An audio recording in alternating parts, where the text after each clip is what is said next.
క్రీస్తునాథుని యందు మిక్కిలి ప్రియ సహోదరి సహోదరులారా, పవిత్ర గురువార ప్రసంగానికి మీ అందరికీ స్వాగతం. ఈరోజు మనం పవిత్ర వారంలోని పవిత్ర గురువారమును కొనియాడుచున్నాము, స్మరించుకుంటున్నాం. పవిత్ర గురువారము మానవాళి పట్ల దేవునికి ఉన్న అపారమైన ప్రేమకు, త్యాగానికి, తగ్గింపునకు నిలువెత్తు సాక్ష్యం. క్రీస్తు ప్రభువు తన మరణానికి ముందు శిష్యులతో కలిసి చేసిన కడరాత్రి భోజనం క్రైస్తవ చరిత్రనే మార్చివేసింది. అక్కడ ప్రభువు కేవలం భోజనం చేయలేదు, రాబోయే తరాలకు రక్షణ మార్గాన్ని, ఆరాధనా పద్ధతిని, పరస్పర ప్రేమను బోధించారు. క్రీస్తు ప్రభువు మనకు అందించిన ఆత్మీయ సంపదను, అంటే ప్రభువు నేర్పిన సేవాభావాన్ని, వారు స్థాపించిన దివ్య ప్రసాదాన్ని, వారు అప్పగించిన గురుత్వ బాధ్యతను మరియు వారు ఇచ్చిన నూతన ఆజ్ఞను గురించి లోతుగా ధ్యానించుకుందాం. ముందుగా నిర్గమకాండము 12వ అధ్యాయం నుండి వాక్యాన్ని చదువుకుందాం. ఈరోజు మీకు జ్ఞాపకార్థ దినమగును. ఈనాడు మీరు యావే పేరిట పండుగ చేసుకొనవలెను. తరతరముల వరకు శాశ్వతముగా మీరు ఈ రోజును పర్వదినముగా చాటవలెను. అలాగే పౌలు కొరింథీయులకు రాసిన మొదటి లేఖ 11వ అధ్యాయం నుండి ఆలకించుదాం. ఏలయన నేను మీకు అందించిన ఉపదేశము నేను ప్రభువు నుండియే పొందితిని. తాను అప్పగింపబడిన రాత్రి ప్రభువు రొట్టెను తీసుకొని దేవునకు కృతజ్ఞతలు అర్పించి దానిని త్రుంచి, ఇది మీ కొరకు ఇవ్వబడిన నా శరీరము, దీనిని నా జ్ఞాపకార్థము చేయుడు అని పలికెను. అదేవిధముగా భోజనము తరువాత పాత్రను తీసుకొని, ఈ పాత్ర నా రక్తములోనైన నూతన నిబంధన, దీనిని మీరు పానము చేయునప్పుడెల్లా నా జ్ఞాపకార్థము చేయుడు అని పలికెను. కనుక ఈ రొట్టెను భుజించునప్పుడెల్లా, ఈ పాత్రము నుండి పానము చేయునప్పుడెల్లా ప్రభువు వచ్చు వరకు మీరు ఆయన మరణమును ప్రకటింతురు. అలాగే ప్రియ సహోదరి సహోదరులారా, యోహాను సువార్త 13వ అధ్యాయం నుండి ఆలకించుదాం. తండ్రి సమస్తము తన చేతికి అప్పగించిననియు, తాను దేవుని యొద్ద నుండి వచ్చితిననియు, మరలా దేవుని యొద్దకు వెళ్ళవలసి ఉన్నదనియు ఎరిగి యేసు భోజన పంక్తి నుండి లేచెను. పిమ్మట తన వస్త్రమును తీసివేసి నడుమునకు తుండుగుడ్డ కట్టుకొని ఒక పల్లెములో నీరు పోసి తన శిష్యుల పాదములు కడిగి నడుమునకు కట్టుకొనిన తుండుగుడ్డతో తుడవనారంభించెను. అట్లు ఆయన సీమోను పేతురు యొద్దకు రాగా అతడు, ప్రభూ, నీవు నా పాదములు కడుగుదువా అని ఆయనతో అనెను. నేను చేయుచున్నది ఇప్పుడు నీవు గ్రహింపలేవు, ఇక మీదట తెలిసికొందువు అని యేసు పలికెను. నీవు నా పాదములు ఎన్నటికిని కడుగరాదు అని పేతురు పలికెను. అందుకు యేసు, నేను నిన్ను కడుగని పక్షమున నాతో నీకు భాగము ఉండదు అని చెప్పాను. అట్లైన ప్రభువు నా పాదములు మాత్రమే కాదు, నా చేతులను, నా తలను కూడా కడుగుము అని సీమోను పేతురు పలికెను. స్నానము చేసిన వాడు పూర్తిగా శుద్ధుడయ్యున్నాడు. అతడు పాదములు తప్ప మరేమియూ కడుగుకొన అవసరము లేదు. మీరు శుద్ధులు, కానీ మీలో అందరూ కాదు అని యేసు అతనితో చెప్పాను. ఆయన తనను అప్పగించు వానిని ఎరిగియుండెను, కనుక మీలో అందరూ శుద్ధులు కారు అని పలికెను. ప్రియ సహోదరి సహోదరులారా, నేడు మనం పవిత్ర గురువారాన్ని స్మరించుకుంటున్నాం. క్రీస్తు ప్రభువు తన మరణానికి ముందు శిష్యులతో కలిసి చేసిన కడరాత్రి భోజనములో మనకు అనేక విలువైన పాఠాలను, బోధనలను నేర్పించి ఉన్నారు. దేవునికి మనపై ఉన్న అనంతమైన ప్రేమను ఇది తెలియజేస్తుంది. అందరూ సమైక్యంగా ఉండాలని, ఒకరినొకరు ప్రేమించుకోవాలని, గౌరవించుకోవాలని మరియు తగ్గింపు స్వభావము కలిగి జీవించాలని ప్రభువు మనందరి నుండి కూడా ఆశిస్తూ ఉన్నారు. ప్రియ సహోదరి సహోదరులారా, కడరాత్రి భోజనంలో మనము గ్రహించవలసిన 4 ముఖ్యమైనటువంటి అంశాలు ఏమిటంటే, 1 సేవాభావము, 2 దివ్యసప్రసాదమును స్థాపించటం, 3 శిష్యులకు బాధ్యతను అప్పగించుట, గురుత్వ అంతస్తు స్థాపన, మరియు 4వది ప్రభువు మనందరికీ నూతన ఆజ్ఞను ఇవ్వటం. వీటిని ధ్యానించుదాం. మొదటిగా సేవాభావము. యేసుక్రీస్తు ప్రభువు శిష్యుల పాదాలను కడగటం. లోకరక్షకుడైన యేసుక్రీస్తు తాను దేవుని కుమారుడై ఉండి కూడా ఒక సామాన్య సేవకుడి వలె తన శిష్యుల పాదాలను కడిగారు. ఇది కేవలము ఒక చర్య మాత్రమే కాదు, మానవాళికి ఆయన నేర్పిన గొప్ప పాఠం. మనుష్య కుమారుడు సేవించుటకే కానీ సేవింపబడుటకు రాలేదు అని మత్తయి సువార్త 20వ అధ్యాయము 28వ వచనములో పలికిన మాటలను ప్రభు ఇక్కడ నిరూపించారు. నిజమైన నాయకత్వం అంటే సేవ చేయటమే అని క్రీస్తు ప్రభువు నిరూపించారు. ఈ లోకరీతిలో అధికారం అంటే ఇతరులపై ఆధిపత్యం చలాయించటం. కానీ క్రీస్తు ప్రభు యొక్క దృష్టిలో అధికారం అంటే తగ్గింపుతనం అని నేర్పిస్తూ ఉన్నారు. ప్రియ సహోదరి సహోదరులారా, శిష్యుల పాదాలు కడుగుట ద్వారా క్రీస్తు ప్రభువు మనము కూడా సేవాభావముతో జీవించాలి అని నేర్పిస్తున్నారు. మనందరము కూడా ఒకరి ఎడల ఒకరము ప్రేమ కలిగి జీవించుట, పరుల తప్పులను క్షమించగలిగే హృదయము, కష్టములో ఉన్న వారిని ఆదరించడము, ఐక్యత కలిగి జీవించడము, తగ్గింపు కలిగి జీవించటము, ఒకరి ఎడల ఒకరికి గౌరవ భావము కలిగి ఉండటము, ఒకరి కష్టములలో ఒకరము ఆదరణ సహాయమును కలిగి జీవించటము అను గొప్ప విలువలను కలిగి ఉండాలని క్రీస్తు ప్రభువు మనందరికీ కూడా నేర్పిస్తున్నారు. ఇవన్నీ కూడా మన జీవితాలలో తోటివారి ఎడల సేవాభావముతో జీవించుట మనందరము కూడా తప్పకుండా అలవరుచుకోవాలి. మనలో ఉన్న అహంకారము, నేనే అందరికంటే గొప్ప అధికుడను అనే గర్వం మనల్ని తోటివారికి దూరం చేస్తూ ఉన్నాయి. నాకే పదవి ఉంది, నాకే ధనబలం ఉంది, నాకే అధికారము, ఆస్తిపాస్తులు, సమాజంలో పేరు ప్రతిష్టలు ఉన్నాయి అనే అహంకార భావనతో మనలో కొందరము అందులమైపోయి జీవిస్తూ ఉంటాం. ఈ లోక సంబంధమైన గర్వంతో మనకంటే తక్కువ వారైన వారిని తృణీకరిస్తూ, వారిని మానసికంగానో శారీరకంగానో వేధిస్తూ, తోటి వారిని తగ్గించి మనల్ని మనం హెచ్చించుకునే ప్రమాదకరమైన స్వభావంలో జీవిస్తూ ఉంటాం.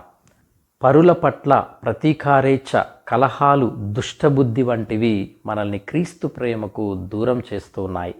ఇదిగో ఇటువంటి అహంకారపూరిత మనస్తత్వాన్ని మన నుండి దూరం చేయటానికే యేసుక్రీస్తు ప్రభువు సాక్షాత్తు దైవ కుమారుడైనప్పటికీ, సర్వలోకానికి అధిపతి అయినప్పటికీ తనను తాను పూర్తిగా తగ్గించుకున్నారు.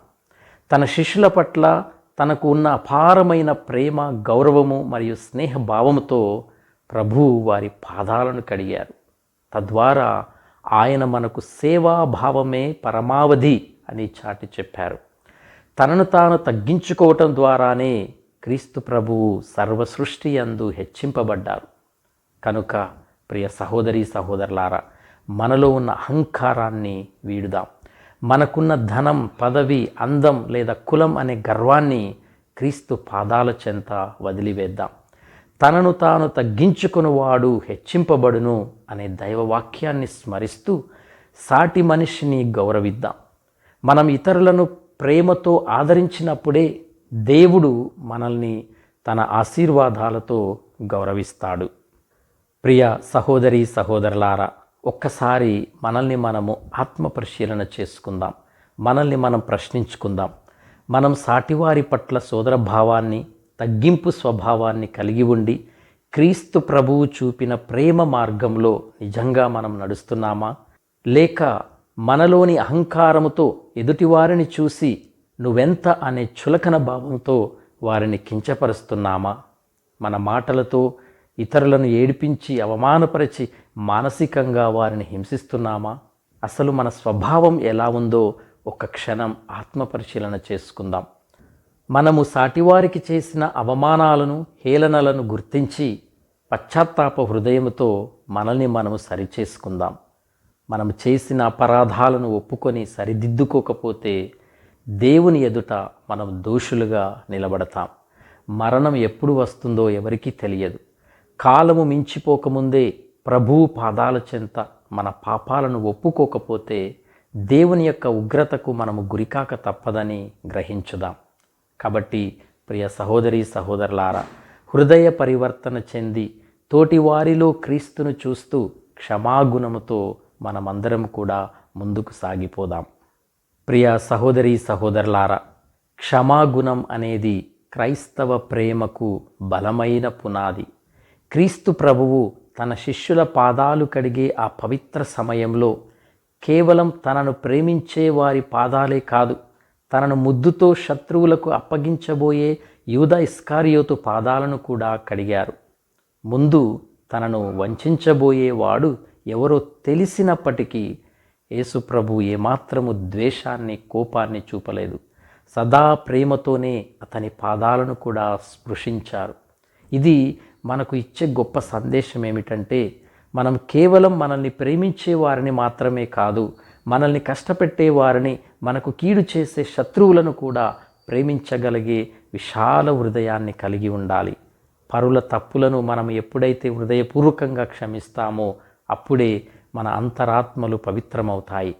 క్షమ లేని చోట క్రీస్తు ప్రభువు ఉండలేరు.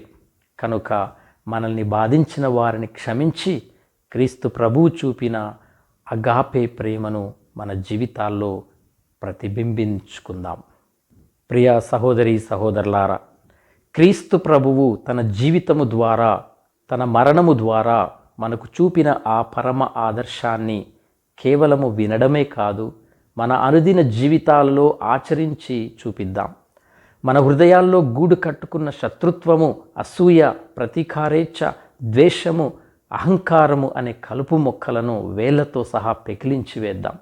ఈ దుర్గుణాలన్నింటినీ క్రీస్తు ప్రేమ అనే అగ్నిలో కాల్చివేసి మనల్ని మనం పవిత్రం చేసుకుందాం. ప్రభువు నేర్పిన వినమ్రతను ధరించుకుందాం. మనల్ని మనము తగ్గించుకుంటూ మన సాటివారిని గౌరవిస్తూ వారిని హెచ్చింపజేద్దాం. అప్పుడే మనము నిజమైన క్రీస్తు శిష్యులము అని అనిపించుకుంటాం. లోకపు వెలుగుగా, లోకపు ఉప్పుగా జీవిస్తూ క్రీస్తు బాటలో నడుద్దాం. ప్రియ సహోదరి సహోదరులారా, సాటి మనిషిని ప్రేమించడమే దేవునిని ప్రేమించటం అని మనందరం కూడా గ్రహించాలి. ప్రేమే దైవం అనే సత్యాన్ని మన జీవితాల్లో అనుక్షణం ప్రతిబింబింప చేసుకుందాం. మన కళ్ళ ముందు ఉన్న తోటి వారిని ప్రేమించినప్పుడే వారిలో ఉన్న దైవత్వాన్ని మనము దర్శించగలుగుతాం. ఇక రెండవదిగా, యేసుక్రీస్తు ప్రభువు దివ్య సప్రసాదాన్ని స్థాపించడం గురించి ధ్యానించుదాం. ప్రభువైన యేసుక్రీస్తు తాను అప్పగింపబడనున్న ఆ కడరాత్రి భోజనమును లోక పాపములను పరిహరించే ప్రథమ దివ్య బలి పూజగా మార్చారు. పాత నిబంధనలోని పాస్కా బలిని నెరవేరుస్తూ నూతన నిబంధనలో పవిత్ర యాజకత్వాన్ని మరియు దివ్య సప్రసాదాన్ని పునాది వేశారు. ఈ పరమ రహస్యంలోని ముఖ్యాంశాలను మనము ధ్యానించుదాం. 1, ఇది కృతజ్ఞతా బలి. యేసు ప్రభు దివ్య సప్రసాద స్థాపనలో మొదటగా దేవునకు కృతజ్ఞతలు చెల్లించారు. తాను పొందవలసినటువంటి బాధలు తనకు తెలిసినప్పటికీ తాను ముందుగా దేవునకు కృతజ్ఞతలు చెప్పి ఉన్నారు. అంటే దివ్య సప్రసాద బలి యేసుక్రీస్తు ప్రాణబలిని సూచించినప్పటికీ దేవునికి కృతజ్ఞతలు చెప్పటం ఎంత ముఖ్యమో తెలియజేయుచున్నది. అందుకే దివ్య సప్రసాద బలిని కృతజ్ఞతా బలిగా కొనియాడతాం. కష్టాల్లో కూడా దేవునికి కృతజ్ఞత చూపడమే దివ్య సప్రసాద అంతరార్థం. అందుకే దీనిని యూకరిస్ట్ లేదా కృతజ్ఞతా స్తుతి అని పిలుస్తూ ఉంటాం. రెండవదిగా, దివ్య శరీరము త్యాగానికి చిహ్నం. దేవునికి కృతజ్ఞతలు తెలిపిన తరువాత తన మరణమునకు సంకేతనముగా రొట్టెను త్రుంచి యేసు ప్రభువు తన శిష్యులకు ఇచ్చి ఉన్నారు. ఈ విధంగా ప్రభువు ఇచ్చిన రొట్టె తనకే సూచనగా ఉంది. తాను రొట్టెను తుంచటము ద్వారా తనను తాను ఇష్టపూర్తిగా దేవునికి అర్పిస్తున్నట్లు, తాను ఇష్టపూర్తిగా తన ప్రాణమును దారపోస్తున్నట్లుగా తన మనస్సును తేట తెల్లము చేసి ఉన్నారు. ఈ విధంగా రొట్టె త్రుంచబడటం అనేది ప్రభు యొక్క శరీరము శిలువపై విరవబడటానికి సూచనగా ఉంది. ఆయన తనను తాను ఇష్టపూర్వకంగా లోకరక్షణ కోసం అర్పించుకున్నారని ఇది నిరూపిస్తుంది. మూడవదిగా దివ్య రక్తము విముక్తికి మార్గము. భోజనము తరువాత యేసు ప్రభువు ద్రాక్షారసపు పాత్రను తీసుకొని అది తాను చిందబోవు రక్తమునకు చిహ్నమని చెప్పి ఉన్నారు. ఈ రక్తపు చిహ్నము నూతన ఒడంబడికగా యేసు ప్రభు చెప్పిన విధంగా పునీత పౌలు గారు అభివర్ణించారు. అందువలన ప్రతి దివ్యబలి పూజలో ద్రాక్షరసము అర్పింపబడినప్పుడు ప్రభువు మనందరి పాపములను శుద్ధి చేయుటకు చెందిన దివ్య రక్తమును మనందరం కూడా జ్ఞాపకం చేసుకోవాలి. అంతేకాకుండా ఈనాటి 2వ పట్టణంలో పునీత పౌలు మనకు యేసు ప్రభువుని రక్తము ద్వారా నిత్య మరణము నుండి విముక్తి కలిగినదని చెబుతూ ఉన్నారు. ఎందుకంటే ఇజ్రాయేలు సంస్కృతిలో రక్తము జీవమునకు చిహ్నం. యేసు ప్రభు తన రక్తమును చిందించుట ద్వారా తన జీవమును స్వచ్ఛందముగా అర్పించి తద్వారా మనందరినీ నిత్య మరణము నుండి శాశ్వత విముక్తులను చేస్తూ ఉన్నారు. యేసు ప్రభు రక్తము చిందించుట మనకు మొదటి పట్టణంలో గొర్రెపిల్ల చంపబడుటను గుర్తుకు చేస్తూ ఉంది. ఏ విధముగానైతే గొర్రెపిల్ల రక్తము గుమ్మములకు పూయటము ద్వారా ఇజ్రాయేలీయుల తొలిచూలు బిడ్డలు రక్షింపబడ్డారో అదేవిధంగా క్రీస్తు యొక్క రక్తము ద్వారా మనందరము రక్షింపబడ్డామని తెలియచున్నది.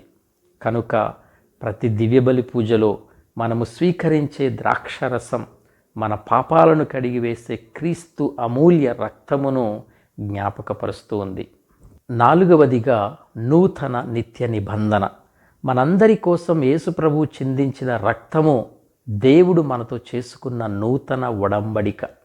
ఈ సమయంలో పాత ఒడంబడిక గురించి ఆలోచించవలసిన అవసరం ఎంతైనా ఉంది.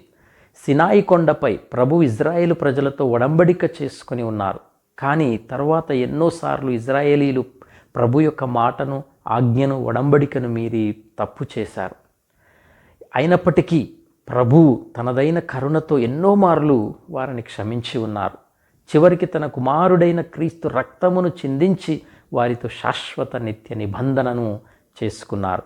అయితే ఈ శాశ్వత నిత్య నిబంధన ఇజ్రాయేలీలకే కాక మానవ జాతి అంతటికీ వర్తిస్తుంది. అందువలన ఎవరైతే ఈ నూతన నిత్య నిబంధనలో జ్ఞానస్నానము ద్వారా భాగస్థులగుదురో వారందరితోనూ ప్రత్యేకంగా నిబంధనను చేసుకుంటూ ప్రతి ఒక్కరికి నిత్య జీవ భాగ్యమును ప్రసాదిస్తున్నారు. కనుక దివ్యసప్రసాద బలి ద్వారా ప్రభువు మనకు నిత్య సాన్నిధ్యాన్ని వాగ్దానం చేశారు. ఈ పవిత్ర విందులో పాల్గొనేటప్పుడు మనం కేవలం ఒక ఆచారంగా కాకుండా భక్తితో, పశ్చాత్తాప హృదయముతో మరియు కృతజ్ఞతాభావంతో క్రీస్తు ప్రభు యొక్క శరీర రక్తాలను స్వీకరించాలి. ఆయన రక్తము ద్వారా పొందిన విముక్తిని కాపాడుకుంటూ నూతన నిబంధన యొక్క బిడ్డలుగా మనము జీవించాలి. ఇక ప్రియ సహోదరీ సహోదరులారా, 3వదిగా శిష్యులకు ప్రభువు అప్పగించినటువంటి బాధ్యత అయిన గురుత్వ అంతస్తు స్థాపన గురించి ధ్యానించుదాం. ప్రభు అయిన యేసుక్రీస్తు తన మరణానికి ముందు కేవలం ఒక విందును మాత్రమే ఇవ్వలేదు. ఆ విందును లోకానికి అందించే యాజకత్వాన్ని కూడా స్థాపించారు. ఇది ప్రభువు తన శిష్యులకు అప్పగించిన అత్యున్నతమైనటువంటి బాధ్యత.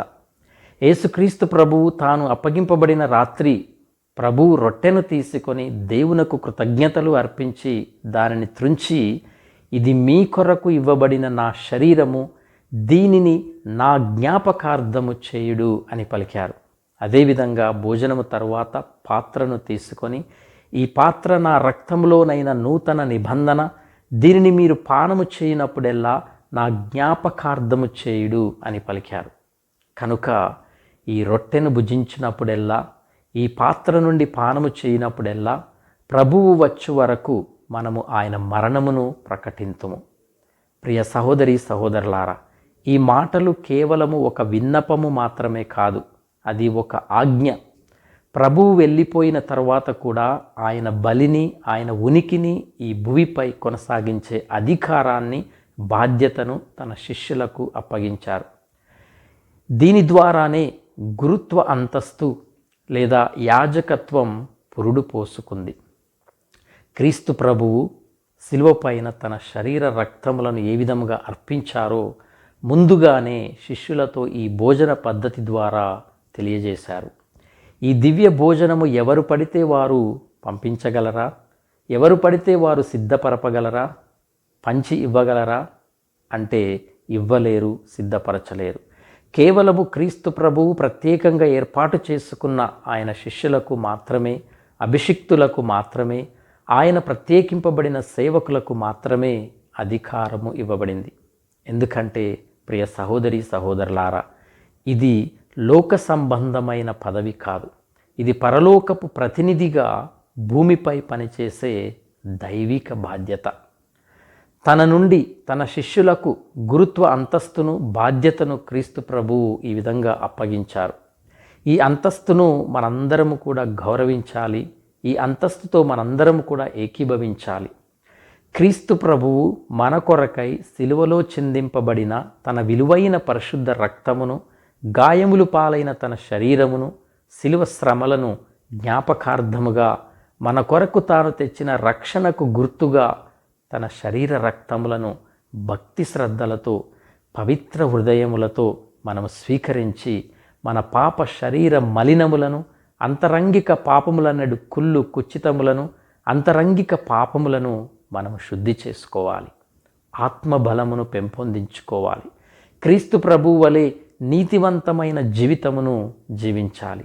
సాటి వారిని శత్రువుల వలె కాకుండా సాటి వారిని ప్రేమ కలిగిన హృదయములతో మనము స్వీకరించాలి. మనము తగ్గింపు గుణమును అలవర్చుకోవాలి. ఇవన్నీ కూడా యేసుక్రీస్తు ప్రభువు కడరాత్రి భోజన సంస్మరణ రోజున మనకు గుర్తు చేస్తున్నారు. ప్రియ సహోదరి సహోదరులారా, ఈ విధంగా జీవించమని, తన యందు బలపడమని, మనలను సన్మార్గంలో జీవింపమని ప్రభు కోరుతున్నారు. క్రీస్తు ప్రభు మనకు చూపిన సన్మార్గ జీవితమును మనం అనుసరించే విధంగా, మన హృదయాంతరంగములలోనికి స్వీకరించే విధంగా మరి మనం సిద్ధంగా ఉన్నామా? సిద్ధముగా ఉంటే మనం రక్షింపబడతాం, లేదంటే నశించిపోతాం. నిర్ణయం మనదే. ప్రియ సహోదరి సహోదరులారా, యేసుక్రీస్తు చూపిన సేవాభావం, ఆయన స్థాపించిన దివ్య సప్రసాదం మరియు ఆయన అప్పగించిన గురుత్వ బాధ్యత ఇవన్నీ మన రక్షణ కోసమే. ప్రభువు వచ్చు వరకు ఆయన మరణమును ప్రకటించుటకై మనం పిలువబడ్డాం.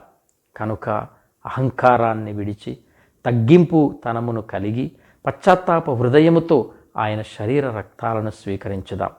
క్రీస్తు మార్గములో నడుస్తూ నిత్య జీవితానికి వారసులమవుదాం.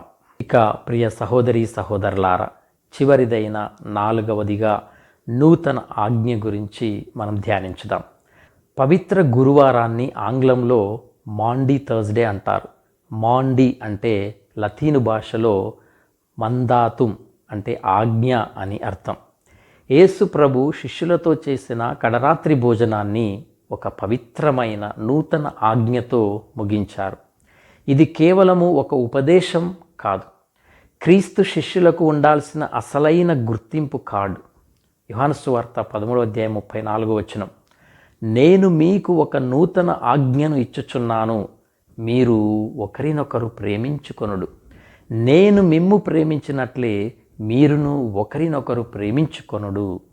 ప్రియ సహోదరి సహోదరులారా, లోకంలో ప్రేమ తరచుగా షరతులతో కూడినటువంటిదిగా ఉంటుంది. నీవు నాకు ఇది చేస్తేనే నేను నిన్ను ప్రేమిస్తాను అనే ధోరణి కనిపిస్తూ ఉంటుంది. కానీ యేసుక్రీస్తు ప్రభు యొక్క ప్రేమ షరతులు లేనిది, అనంతమైనది, హద్దులు లేనిది.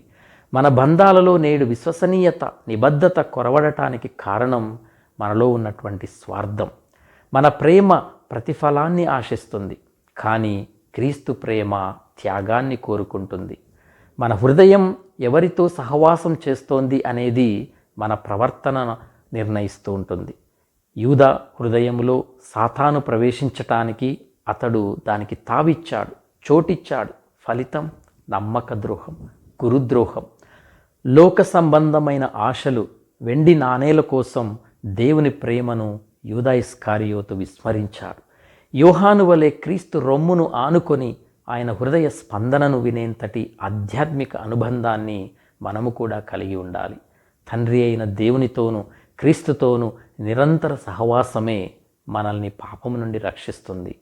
ప్రియ సహోదరి సహోదరులారా, నేడు మన క్రైస్తవ కుటుంబాలలో సమాజంలో విభజనలు రావటానికి ప్రధాన కారణం యేసువలే మనము ప్రేమించలేకపోవటమే. మీరు పరస్పరము ప్రేమ కలిగి ఉన్నచో దానిని బట్టి మీరు నా శిష్యులని అందరూ తెలిసికొందురు అని యోహాను సువార్త 13వ అధ్యాయము 35వ వచనంలో ప్రభువు పలికారు. మనం ఎన్ని ప్రార్థనలు చేసినా, ఎంత భక్తిని ప్రదర్శించినా మన మధ్య ప్రేమ లేకపోతే మనం క్రీస్తు శిష్యులం అనిపించుకోలేం. ప్రేమ ఉన్న చోటే ఐక్యత ఉంటుంది, ఐక్యత ఉన్న చోటే దేవుని ఆశీర్వాదం ఉంటుంది. ప్రియ సహోదరి సహోదరులారా, ప్రేమ అంటే కేవలము ఒక భావోద్వేగం కాదు, అది ఒక ఆచరణ. యేసు తన ప్రేమను శిష్యుల యొక్క పాదాలను కడగటం ద్వారా, అలాగే సిలువపై ప్రాణత్యాగము చేయటం ద్వారా నిరూపించారు. మనము కూడా మాటలతో కాక చేతలతో దేవుని యొక్క ప్రేమను, సహోదర ప్రేమను చూపాలి. క్రీస్తు ప్రేమలోని గొప్పదనం క్షమ. మన బంధాలలో చీలికలు, సమస్యలు వచ్చినప్పుడు ఎదుటివారి తప్పులను క్షమించి హత్తుకోవటమే నిజమైన నూతన ఆజ్ఞను పాటించటం. లోకానికి మనం క్రీస్తును చూపించాలి అంటే మన ప్రేమయే ఒక సాక్ష్యంగా మారాలి. ద్వేషంతో నిండిన ఈ లోకములో ఒక క్రైస్తవుడు, ఒక క్రైస్తవురాలు ప్రేమ ద్వారా క్రీస్తు వెలుగును ప్రసరింపచేయాలి. ప్రియ సహోదరి సహోదరులారా, మనల్ని మనం ప్రశ్నించుకుందాం. మన ప్రేమ స్వార్థంతో కూడినదా, లేక క్రీస్తు చూపిన త్యాగపూరితమైనదా?